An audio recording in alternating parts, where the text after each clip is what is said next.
Well, Sebring was a great season opener, lots of cars, great live streaming, and we got off to a very enthusiastic start. And obviously things changed after that, where our first West Coast race, we were actually setting up in the paddock, all the scales, when the word came that the front door was getting locked and we were going to be on the way out. And so ever since then, it's been really a challenge to just put this stuff together. It was just such a great kickoff. So much enthusiasm, a great live stream product. We left Sebring as high as a kite. It was just really exciting. And then shortly after that, the world changed a little bit. So, COVID lockdowns across the country, but as always, the Trans Am team adapted to the situation. The Esports Championship, we had been talking about from the fall before. So the fall of 2019, we had a strategy of rolling out an Esports Championship. We just fast-tracked it after, basically February, when our supplier there just said, let's roll it out, let's get on with it. And, we did, and I think it was a tremendous success.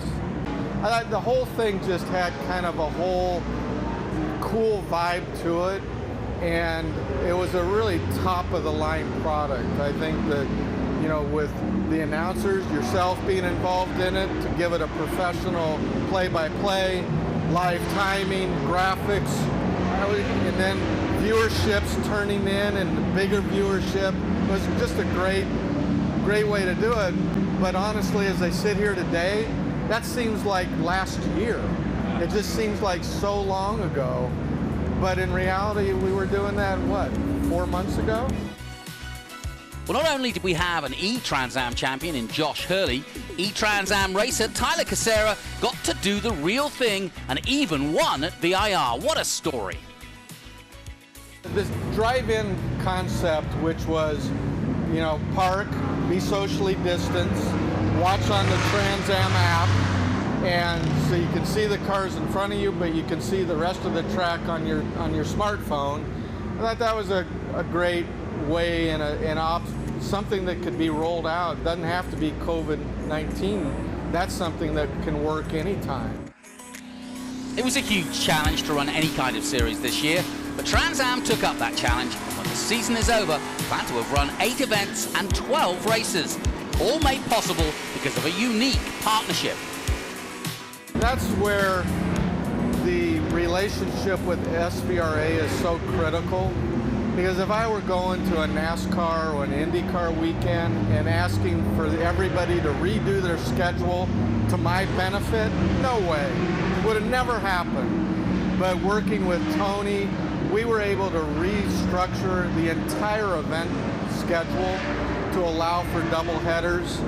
And so that relationship between SVRA and Trans Am is so important to our current and our future relationships. Next year is looking like it'll be a much expanded Trans Am series. 14 events and new tracks, again made possible because of the relationship between Speedtour Pirella Motorsports. Tony is never a guy that's sitting around idle. So Tony was able, along with Trans Am, to really look at all kinds of new venues that we haven't had before. We figured out a strategy of, let's put some things back to back, like Charlotte and Road Atlanta, a great back-to-back. Homestead and Sebring, another great back-to-back, where the transporters can go on to the next race and potentially the teams can still fly in and out for every race. You can't live in a Pirella Motorsports held company and have a let's give up attitude. It is always about what can we do? What are we going to do? And then if that doesn't work out, what are we going to do next? And so that's just how we're wired. We're going to do the best that we can but we're a racing company, and that's what we try to do. Let's go race.